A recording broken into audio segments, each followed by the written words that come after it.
Hey, I'm going to introduce Don Sutherson here to get started. Hopefully everybody in the room knows everybody else. Master Greg Moody, what are you, an 8th degree black belt nowadays? He as you know, he's our official schizophrenic because he's both a rocket scientist, engineer, and has a degree in psychology and a degree in education and something else. Engineering too. I said that first. Oh, you did. He doesn't listen well.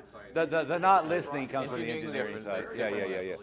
Yeah. Okay. And then you guys know Grandmaster Smith, former light heavyweight boxing champion and now president of the newly re-energized Professional Karate Association, among other things.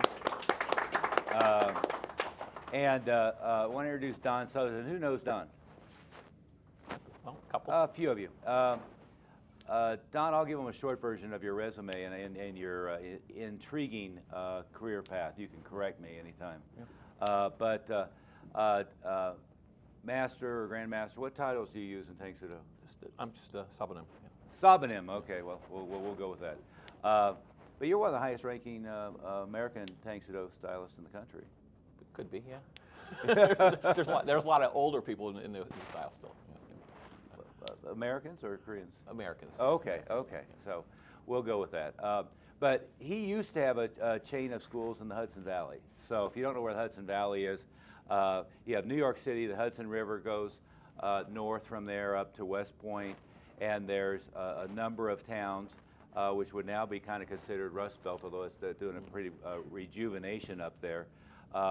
Fishkill, New Windsor, Newburgh, Poughkeepsie. Yeah, Poughkeepsie, all of that area. So he had a chain of schools out there, and as in Colorado now, as in Washington, D.C., but pretty much anybody who has a school in any sort of Tang Soo Do orientation is one of your old guys, right? And many times one of your former schools. West Point too, right? Yeah, I was there for 9 years. Yeah, so he was the head martial arts instructor for West Point for 9 years. And what we should do is have you tell some of our Stratton Oakmont stories. Yeah. While you're here. Yeah. While you're here. Yeah. Everybody know what Stratton Oakmont is? No? How many of you saw Wolf of Wall Street? Yes. Yeah, okay. Well, the business that he formed was called Stratton Oakmont. And we were invited in, and we were actually taken into their main office with everything. You know, we didn't really realize it, but, you know, Mark Glazer, who was a student of Grandmaster Smith's, had done the IPO and that. And they took us over there, but they had to make sure they got all the cocaine out of the room before we went in, you know. And we didn't know. We're naive on those type of things. It's the last thing on. Well, Stratton Oakmont. Were they successful? Did you see The Wolf of Wall Street? I did. Okay, so That's why this I'm is curious. I'm worried. this period of time is after, and they didn't address it too much in the movie, but this is after Jordan Belfort has moved to Los Angeles, and he's renting the house that was formerly Stallone's house, right? In Beverly Hills? Madonna's. Oh, Madonna's. Madonna's. He's renting Madonna's home in Beverly Hills.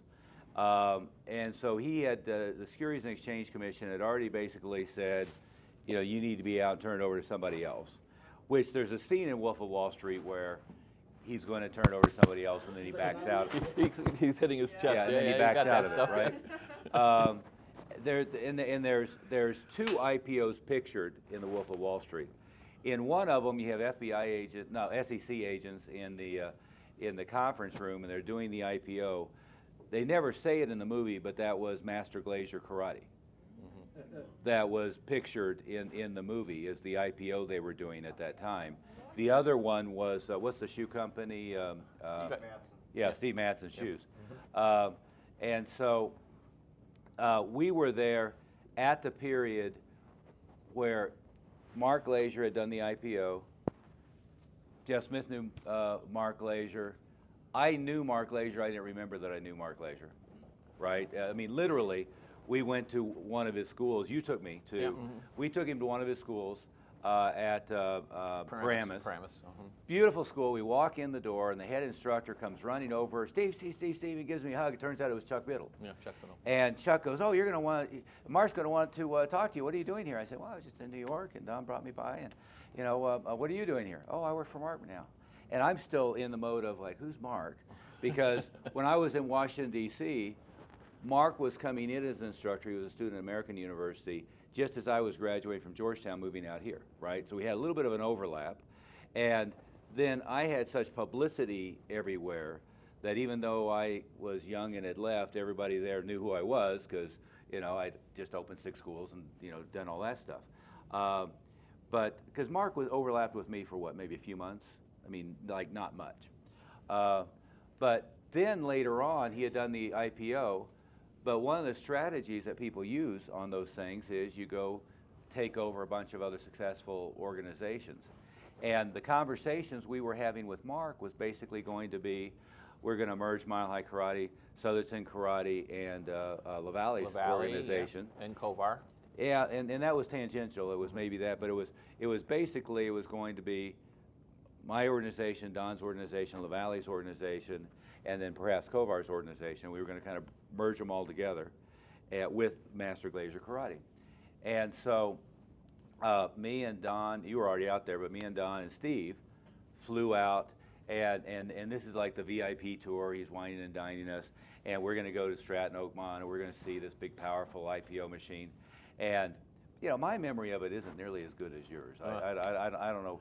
I don't know what it is. I remember you guys putting me up at the scummiest hotel ever.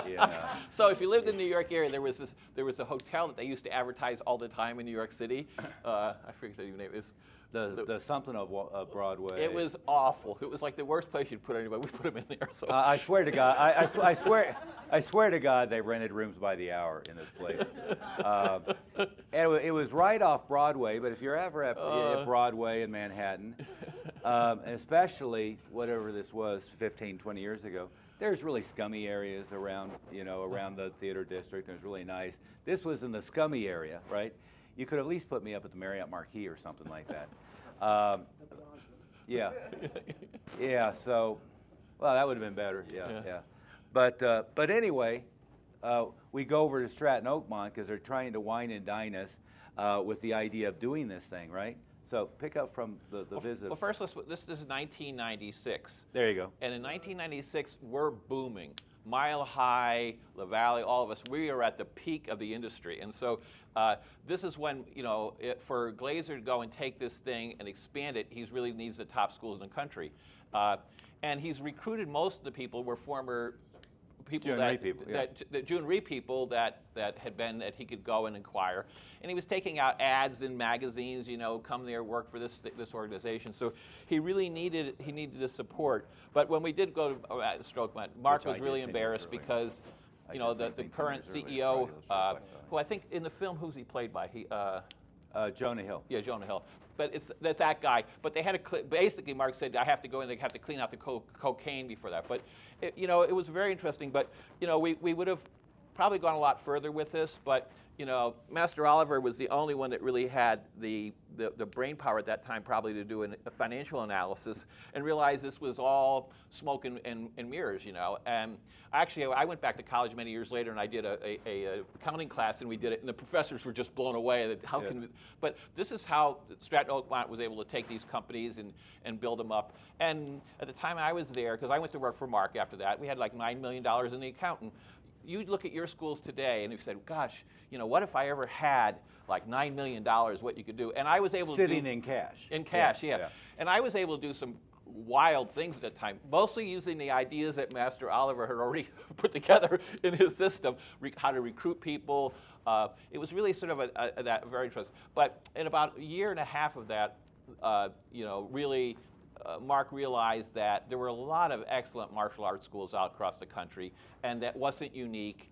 And then he really basically got out, and now he's really a guru. A very successful nutrition company. Nutrition Miller. So, Yeah. NutriBio. And so he shifted around to that. But it was a very interesting time, and you know. Well, most of his schools he sold to his. Schulman. Yeah, and Schulman, if y'all heard of Tiger Schulman in New York, they were classmates. They grew up together. There you go. actually started the schools together. Mhm. And then Danny should did find his another one of own, these and while Mark we have did Don his here. own, And that's when Mark went.